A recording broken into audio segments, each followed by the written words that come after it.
បងប្អូនតាគ្នាឥឡូវនេះយើងបានមកដល់បន្ទប់ពិសោធន៍ Gizmo ហើយយេ សួស្តី Gizmo សួស្តីដល់នេះសួស្តីពីថាសួស្តីបងប្អូនជាទីស្រឡាញ់របស់បង Gizmo សុទ្ធតែជាទីស្រឡាញ់ទេខ្ញុំនឹងអត់ជាទីស្រឡាញ់ទេឈប់អត់ខឹងហើយលួងគេភ្លាមទីស្រឡាញ់ទាំងអស់គ្នាណាគ្រាន់តែអូនប្អូនជាទីស្រឡាញ់ជាដែរហ្នឹង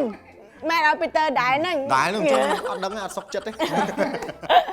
អូ Gizmo និយាយចឹងពួកខ្ញុំមកនេះគឺចង់ឲ្យ Gizmo ជួយបរៀនខ្ញុំក៏ដូចជាបងប្អូនទាំងអស់គ្នាឲ្យចេះធ្វើពពុះសាប៊ូឲ្យពពុះសាប៊ូព្រមលេងហ៎អញ្ចឹងពេលបងប្អូនចេះទៅបងប្អូនអាចធ្វើបានគ្រប់ពេលហើយសំចៃទៀតណាអូខេអញ្ចឹងបងប្អូនក៏អាចលេងជាមួយនឹងមិត្តភ័ក្តិឬក៏លេងនៅតាមផ្ទះឬក៏លេងនៅតាមសាលាឬក៏ក្រុមជំនុំឬក៏ទៅទីណាក៏បានដែរម៉ែទៅមកអត់ណាGizmo អាចជួយបានរបៀបធ្វើពពុះសាប៊ូអូនត្រូវមានទឹកកន្លះកែវស្ករសទឹកសាប៊ូលាងចានហើយនឹងតាយ៉ូបងប្អូនតាគ្នាឥឡូវនេះយើងមានសម្ភារៈហើយអញ្ចឹងបងប្អូនទៅយកសម្ភារៈដែរមកឬហើយយើងធ្វើទាំងអស់គ្នាចាហើយខ្ញុំក៏សូមអញ្ជើញដល់ម៉ាក់ប៉ាលោកគ្រូអ្នកគ្រូបានចូលរួមធ្វើជាមួយបងប្អូនផងដែរព្រោះថាពេលគាត់ធ្វើតែយើងខ្លាចកពពខ្លាចហៀអញ្ចឹងណាគាត់បានលេងមកដេកអស់លេងត្រូវអូខេតោះកុំឲ្យខាត់ពេលយូរយើងចាប់ផ្ដើមតែម្ដងទៅតោះអូខេអ្នកទាំងពីរចាំធ្វើតាមខ្ញុំប្រាប់ណាឥឡូវ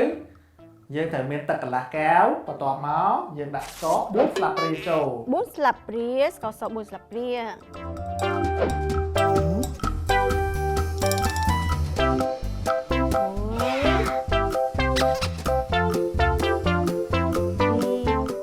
ថាយកដៃម្លេះពីថា3បើដៃធ្វើបង Gizmo យេ4បន្ទាប់មកអ្នកទាំងពីរកូរវាឲ្យសព្វទៅអូខេឲ្យវារលាយចូលគ្នាណាហើយមិនបានត្រូវដាក់ស្ករបង Gizmo អូគឺដើម្បីឲ្យយើងអាចទុកវាប្រើបានយូរខ្ញុំស្មានគោឲ្យផឹកតើអើយច្រឡំដូចតំណងឲ្យដាក់គោឆ្មាមកបាទហ្នឹងហើយអូខេ Gizmo ឥឡូវខ្ញុំកោរហើយយេខ្ញុំកោរហើយដែរអូខេបន្ទាប់មកអ្នកទាំងពីរដាក់សាប៊ូលាងចាន3ស្លាបព្រាកន្លះ3ស្លាបព្រាកន្លះអូខេតោះបងប្អូនដាក់ទាំងអស់គ្នាណាដាក់ឲ្យពេញអត់ Gizmo ណាដាក់ពេញមកអូយសាប៊ូលាងចាននេះដូចជាទឹកខ្មុំអញ្ចឹងនេះ1ពេញ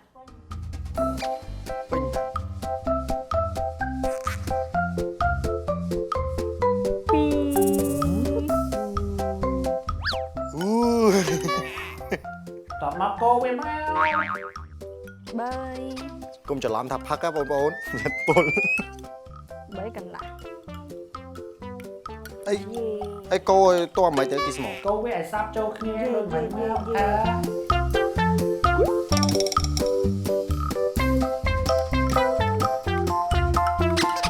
កោឲ្យបាយពពុះមែន Gizmo កោឲ្យវារលាយមកឲ្យបាយពពុះតិចតួចមិនអីទេយេឥឡូវខ្ញុំកូរសាប់ចូលគ្នានេះមើលឥឡូវសាក់ដាក់ទៅយកផ្លុំណោះដាក់ចូលផ្លុំបានណាមក Gizmo បានហើយតោះបងប្អូនយកផ្លុំទៅអស់គ្នា1 2 3អូចេញទៅណាចេញតាចង់និយាយទៅចេះនឹកឃើញបងប្អូនបើសិនជាបងប្អូននៅផ្ទះចង់យកដាក់លួមកធ្វើក៏បានដែរមែនទេឲ្យតែចេញរៀងវងមូណាព្រោះអីបើយើងផ្លុំទៅយកទៅពេលខ្លះខ្លាចពួកគាត់ច្រឡំអីលើកដោយអញ្ចឹងណាទៅពុលទៀតអូខេជើបងប្អូនបើសិនជាបងប្អូនមានប្រាប់ផ្លុំសាប៊ូក៏យកមកបានដែរអញ្ចឹងមកដូរបងមានប្រាប់ផ្លុំសាប៊ូបើមិនអញ្ចឹងណាអ្នកទាំងពីរឲ្យអូនសុំប៉ាម៉ាក់កាច់ជើងដូងមកឲ្យពុតវាជារៀងវងទៅទៅGizmo ឆ្លាតហ្នឹងតមកសាអូយេអូពពុះខ្ញុំចេញច្រើនមែនទេនេះGizmo ស្មោះមនុស្សយន្តដល់អស់ចានអីយេពួកកៅម៉ែ Gizmo អរគុណអត់អីទេអ្នកទាំងពីរតោះយើងទៅលេងទាំងអស់គ្នាតោះបាយបាយ Gizmo បាយបាយ